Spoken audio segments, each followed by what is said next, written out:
É um assunto que tentei desviar deste assunto. Eu vou dizer a verdade, né? Sempre, diante dos irmãos. E eu fui pego de forma que eu não consegui deixar de falar sobre um fato e muitas vezes tentamos até mesmo, de certa forma, para não assustar aqueles que ainda não estão iluminados pelo Evangelho de Cristo, tentamos atenuar o fato do julgamento final, acerca da salvação, que é prioridade na vida de todo homem, e deveria ser a prioridade na vida de todo homem, e que infelizmente andamos em um mundo de trevas, e que muitas vezes os homens acabam sendo persuadidos a deixarem ou menosprezarem o nome de Jesus Cristo.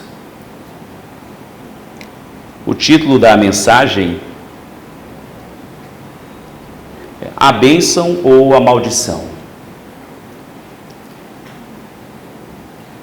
E para o início desta mensagem, eu proponho o versículo que está no endereço do livro de Mateus, capítulo 13, versículo 50.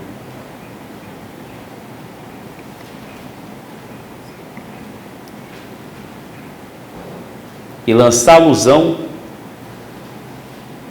na fornalha de fogo, ali haverá pranto e ranger de dentes.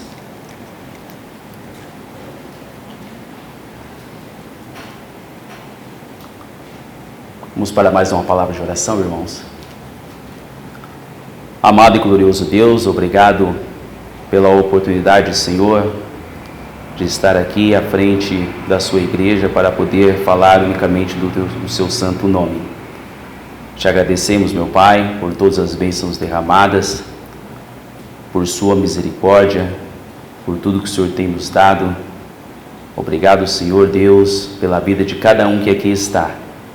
Que o Senhor possa derramar as suas misericórdias, possa derramar bênçãos, meu Pai, na vida de cada irmão. Que os pedidos destes irmãos, meu Pai, sejam atendidos segundo a Tua santa vontade. Obrigado por tudo, Senhor. Te peço que o Senhor me ajude para poder falar mais uma vez de Ti.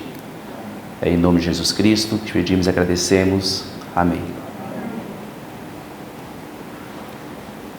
Irmãos, esta é uma ilustração de uma grande tormenta, se assim podemos chamar, que nosso Senhor e Salvador Jesus Cristo constrói para dizer a todos os homens que haverá consequências gravíssimas acerca do desprezo ao seu santíssimo nome.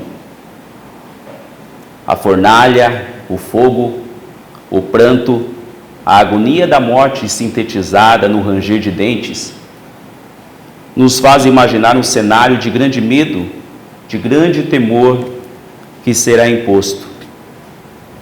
Sim, será uma imposição jamais vista e será exercida por um poder onipotente e justo e jamais será esquecida. Refletamos um pouco mais sobre este quadro de grande pavor. Todo homem antes de Cristo dorme confortável em seus pecados, confiante de que seus esforços diários para comer e beber são suficientes para que se sinta em paz, para dizer a si mesmo que é um bom homem e cobrar aos outros para que o vejam como um homem bom. No entanto, se por uma única vez este homem, cheio de certeza sobre sua aparente conduta moral, ouvir acerca do santo nome de Jesus, ele, a partir deste instante, se tornará testemunha de sua morte e do seu sacrifício santo. Não poderá mais excusar-se. A sentença declarada é o fogo, a fornalha, o pranto e o ranger de dentes aos que desprezarem o seu nome. Sim, Todos que ouvem sobre o nome de Jesus Cristo presenciam o mais absoluto ato sacrificial do mais nobre, puro e santo homem que viveu entre nós. Irmãos e amigos, todos somos espectadores do mais vil julgamento ao único imaculado homem que existiu sobre a face da terra, Filho do Deus Altíssimo. Quem, pois, poderá escapar de suas mãos? O Senhor já tem preparado desde a fundação dos séculos a resposta fumegante para os inimigos da cruz. E assim o é, pois Ele é o eterno opositor do mal. A complacência com o pecado não é admitida pelo dono dos céus. Sua resposta é absoluta e sua sentença, sim, é terrível para com os pecadores, pois o valor da morte de Jesus alcança a todo homem. O sangue do Cordeiro é poderoso para salvar o mais perverso dos homens. E por isto também tem poder de julgar a todos os homens. Somente o Senhor tem a dimensão do máximo potencial maléfico do pecado. Ele compreende sua origem e suas devastadoras consequências. De forma que pudéssemos entender este estado de espírito, Cristo bem resumiu: o ladrão não vem senão a roubar, a matar e a destruir. João capítulo 10, versículo 10.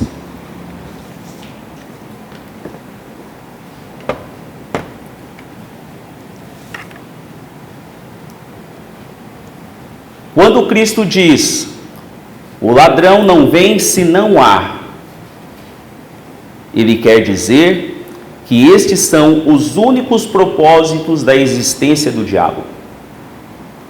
Não são os princípios, não são os principais propósitos, são os únicos. Não são os principais propósitos do diabo: matar, roubar e destruir. São os únicos propósitos de sua existência. Para isto ele vive e assim viverá até o juízo final. Esta é a representação da obstinação maligna de Satanás. Seu ódio contra o Senhor e contra a sua criação é irrefreável. A antiga serpente, o dragão, é arrogante, soberbo, prepotente e absorto em ódio. Satanás odeia Deus e tudo aquilo que pelo Senhor foi criado. O diabo odeia o homem, feito à imagem e semelhança de Deus. Então, desde a sua criação, o tentador tem feito tudo o que pode para levar o homem a uma vida de pecado. O que as Escrituras nos ensinam é que esse ser, que é o nosso adversário, e não de Deus. 1 Pedro, capítulo 5, versículo 8.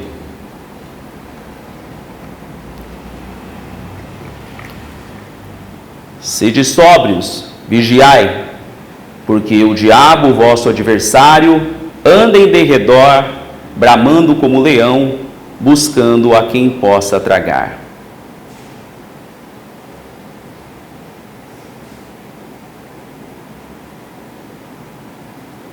Ao querer ser igual a Deus, pecou contra aquele que o criou. Por isso, foi banido do céu com a terça parte dos anjos. Como podemos verificar em Isaías, capítulo 14, versículos de 12 ao 14. Como caíste desde o céu, Ó Lúcifer, filho da alva, como foste cortado por terra, tu que debilitavas as nações, e tu dizias no teu coração: eu subirei ao céu, acima das estrelas de Deus, exaltarei o meu trono, e no monte da congregação me assentarei aos lados do norte. Subirei sobre as alturas das nuvens e serei semelhante ao Altíssimo. Portanto, para Satanás existe apenas o julgamento e não a graça. Ezequiel, capítulo 28, versículo 13 ao 17.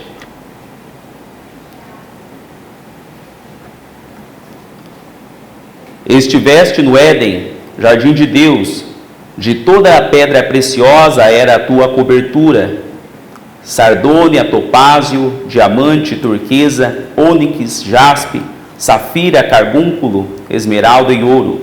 Em ti se faziam os teus tambores e os teus pífaros, no dia em que foste criado foram preparados. Tu que eras o querubim ungido para cobrir, e te estabeleci no monte santo de Deus, estava no meio das pedras afogueadas, andavas. Perfeito eras nos teus caminhos, desde o dia que foste criado, até que se achou iniquidade em ti. Na multiplicação do teu comércio, encheram o teu interior de violência e pecaste. Por isso te lancei profanado no monte de Deus e te fiz perecer, ó querubim cobridor, do meio das pedras afogueadas. Elevou-se o teu coração por causa da tua formosura, corrompeste a tua sabedoria por causa do teu resplendor, por terra te lancei diante dos reis, te pus para que olhem para ti.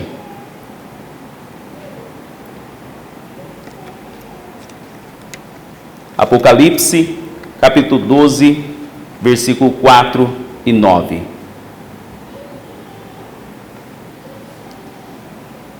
E a sua cauda levou após si a terça parte das estrelas do céu, e lançou-a sobre a terra.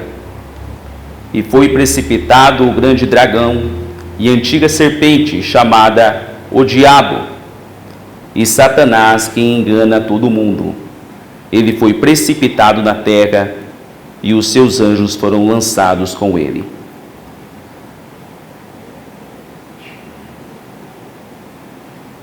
Por esses versículos podemos muito bem fazer um desenho do quão formoso, do quão formosa era essa criação, é esta criação que o Senhor fez, e quão grande valor ele tinha. Satanás é a raiz do pecado, da existência do mal. Ele se infiltra no coração do homem, deformando-o ao ponto de conseguir persuadi-lo a se tornar inimigo do seu Criador, do Deus vivo, que vive eternamente. E por milênios o pai da mentira e aqueles que se assemelham à sua natureza, seus conservos, têm blasfemado contra tudo o que é santo. Está estabelecida a natureza depravada de Satanás, até a consumação dos séculos. Ele não mudará. Ele é absoluto em fazer o mal, e não há perdão para ele. E o julgamento do Senhor arbitrará a rebelião nos céus, a indução do homem ao pecado, a tentativa de sequestro da espécie humana para nos colocarmos em oposição ao Senhor e toda a maldade concebida. E ali haverá pranto e ranger de dentes. Esta é a sentença que Deus colocou sobre Satanás e seus anjos. Mateus capítulo 25, versículo 41.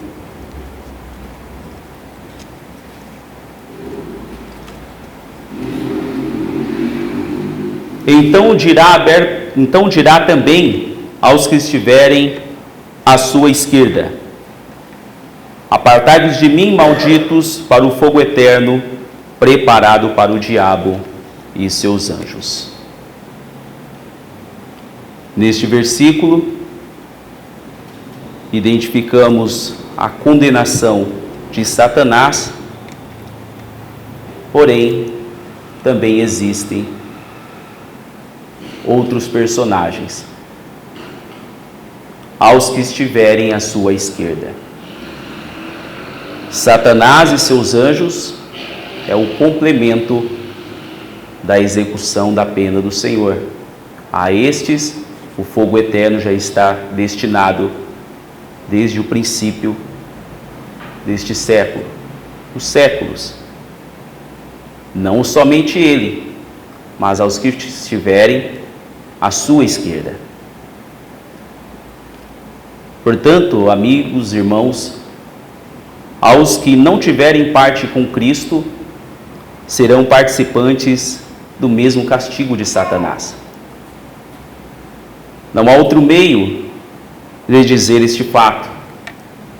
A palavra que sai da boca do Deus vivo e que nos adverte a dizer tudo isto. Este fato deveria deixar toda a alma vivente em desespero e correr em busca da salvação até os confins da terra, se preciso fosse, e não parar de procurar a salvação até o final da vida terrena. Pois uma vez sabedor de uma sentença terrível contra a sua alma, o homem como poderá dormir em paz, acordar, viver e morrer em paz? Ciente de sua condição, todo homem deve chegar à conclusão para dizer: Senhor, quem poderá salvar-se? Marcos, capítulo 10, versículo 27.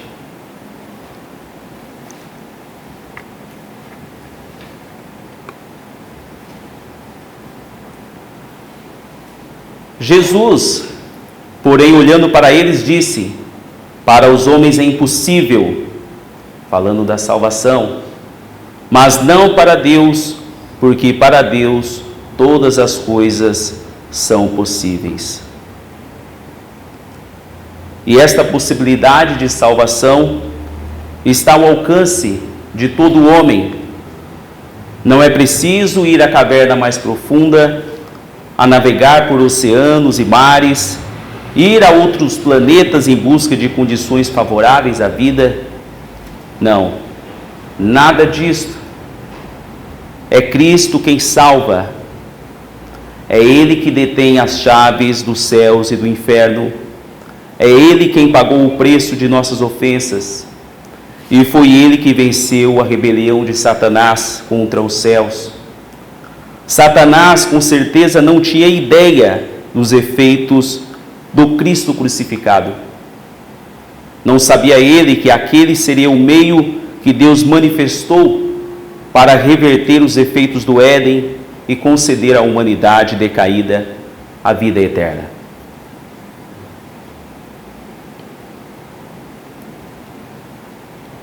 Portanto, em mais uma noite em que aqui estamos, talvez alguém possa se perguntar como alcançar a salvação, como chegar à salvação. Esta igreja, graças a Deus, tem pregado esta palavra há mais de 60 anos. A todos que se sentaram nos bancos desta igreja, são testemunhas do sacrifício vivo de Cristo.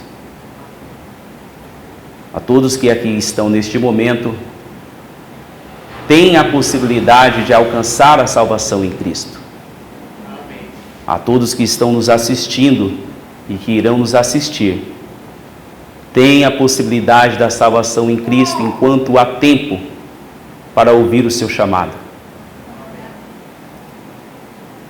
O Senhor nos deixou de sua palavra para conhecermos o seu caráter, sua vontade e seu propósito para com a humanidade, para com este mundo e também para com o mal e seus exercitadores. A palavra do Senhor nos dá essa condição de conhecermos os seus propósitos, nos dá a condição de nos ser revelado a aparência do mal. A vontade de Deus é manifesta em Cristo, e crer manifesta a salvação e juízo de todas as almas. Quando o crer é verdadeiro, a sabedoria de Cristo se manifesta e aprendemos a discernir o tamanho das coisas que são etéreas, das coisas que são divinas, e entendemos a semelhança do reino dos céus que foi proposto por Cristo. Mateus capítulo 13, versículos de 44 ao 50.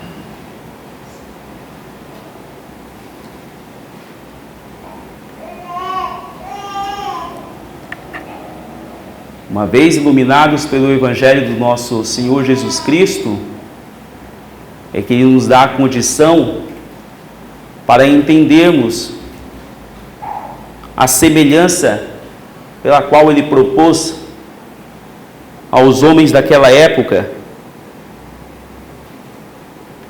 ao que comparado é o reino dos céus.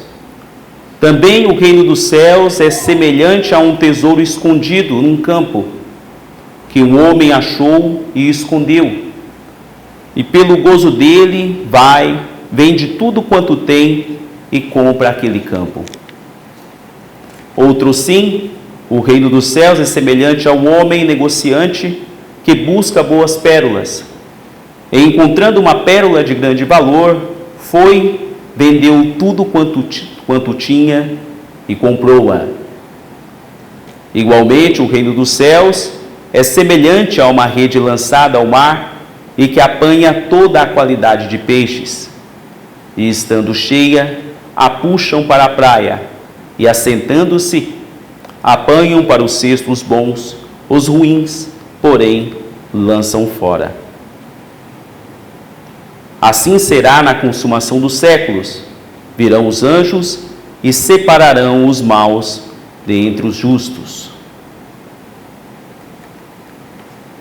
Como podemos observar os versículos 44 ao 47,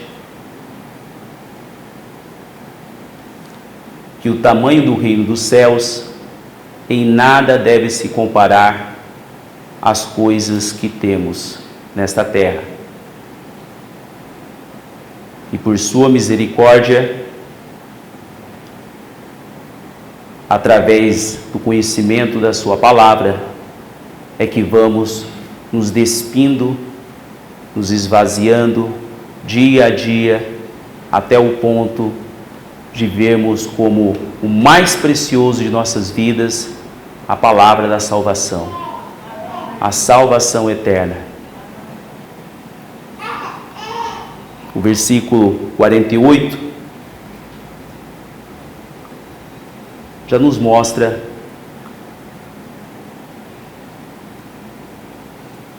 que haverá uma separação,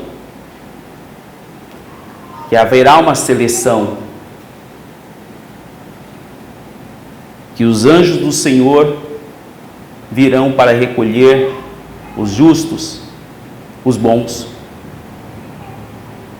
porém os ruins serão lançados fora. Assim será na consumação dos séculos. Virão anjos e separarão os maus de entre os justos. E o versículo 50, a sentença: e lançá-los-ão na fornalha de fogo, ali haverá pranto e ranger de dentes.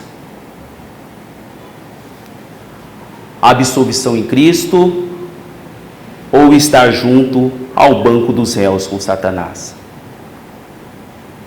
Este é o fato. Assim diz a palavra de Deus. Deuteronômio, capítulo 11, versículo 26. Eis que hoje eu ponho diante de vós a bênção e a maldição. O convite de Cristo é: tomai sobre vós o meu jugo e aprendei de mim, que sou manso e humilde de coração, e encontrareis descanso para as vossas almas. Este é o último versículo da noite, o endereço Mateus capítulo 11, versículo 29. Diante de tudo isto, não podemos ficar receosos, apavorados, pois o dia de hoje ainda é dia para encontrarmos a salvação em Cristo. Amém?